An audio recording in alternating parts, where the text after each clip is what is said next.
La France, encore et toujours plus endettée. Le pays va emprunter 310 milliards d'euros sur les marchés financiers en 2026, ce qui correspond à 10% de son PIB et à des taux très élevés. La situation économique est de plus en plus inquiétante avec une dette qui frôle les 3 500 milliards d'euros. Certes, on va réduire légèrement le déficit public à 5,4 ou 5,3% du PIB, mais ça nous place quand même parmi les pays les plus déficitaires d'Europe. La soutenabilité de la dette française s'est dégradée, on emprunte désormais plus cher que tous les grands pays de la zone euro. C'est insoutenable de continuer de dériver dans cette direction. Est-ce qu'on va aller jusqu'au choc financier ? Une dynamique d'endettement de la France qui pourrait à terme l'amener vers la faillite et qui suscite l'inquiétude, voire la moquerie, notamment sur les réseaux sociaux vis-à-vis du pouvoir en place.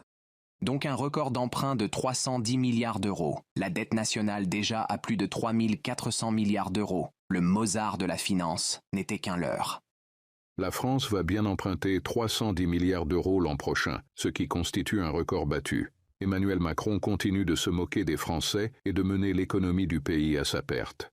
Dans le détail, voici ce que donnent les chiffres. En 2025, la France a emprunté à un taux moyen de 3,14% sur les moyennes et longues maturités contre 2,91% en 2024. Sur les obligations à 10 ans, référence sur les marchés financiers, le taux est passé de 2,94% à 3,37% en l'espace d'un an. Une évolution qui alourdit la charge de la dette et qui réduit les marges de manœuvre budgétaire à moyen terme alors que les besoins de financement de l'État demeurent élevés. Les différents épisodes d'instabilité politique ont contribué à dégrader la perception de sa signature sur les marchés, ce qui a entraîné l'apparition d'une prime de risque plus marquée comparée à ses voisins européens.